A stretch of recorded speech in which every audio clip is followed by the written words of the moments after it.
शहर के किनारे एक पुराना सुनसान घर था। लोग कहते थे कि उस घर में कभी कोई नहीं रहता, क्योंकि वहां अजीब आवाजें आती हैं। रात के समय कोई भी पास जाने की हिम्मत नहीं करता। राहुल, एक साहसी युवक, हमेशा डर को चुनौती देना पसंद करता था। उसने और उसके दोस्तों ने तय किया कि वे उस घर की सच्चाई जानेंगे। उन्होंने अपने साथ टॉर्च, कैमरा और कुछ जरूरी सामान लिया। जब वे घर के पास पहुंचे तो बाहर की हवा में अजीब ठंडक थी।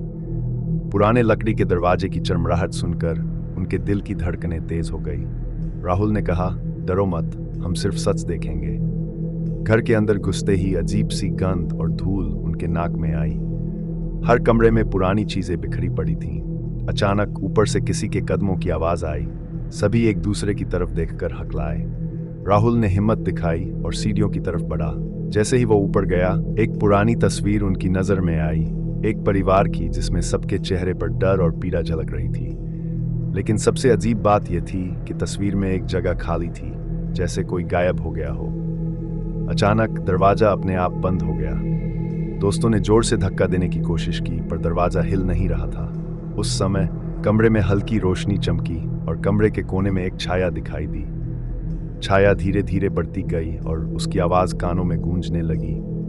क्यों आए हो तुम यहाँ? दोस्तों ने डर के मारे चीखने की कोशिश की, पर आवाजें उन्हें रोक रही थीं। राहुल ने कैमरा निकालकर उस छाया की तस्वीर खींची और जैसे ही फ्लैश चमकी, छाया गायब हो गई। लेकिन उसके पीछे दीवार पर खून की लकीरें उभर आईं, जो धीरे धीरे आंखों की तरह आकार ले रही थीं। दोस्तों ने महसूस किया कि घर में कुछ ऐसा है जो उनके हाथों में नहीं है। वह कुछ बुरी आत्मा थी जो घर की रक्षा कर रही थी। अचानक नीचे से दरवाजे की आवाज आई, जैसे कोई उन्हें बाहर बुला रहा हो। राहुल ने कहा, चलो, यही सही वक्त है। जैसे ही वे बाहर निकले, उन्होंने पीछे मुड़कर देखा। घर की खिड़कियों में किसी का चेहरा झांक रहा था। एक खाली चेहरा, बिल्कुल उसी तरह जैसा तस्वीर में था। शहर लौटकर भी उनकी रातें चैन की नहीं थीं। कभी कभी वे सुन सकते थे अपने कमरे में हल्की सी फुसफुसाहट, तुम फिर आओगे। और यही था वह घर जो हर रात नए साहसी लोगों का इंतजार करता था।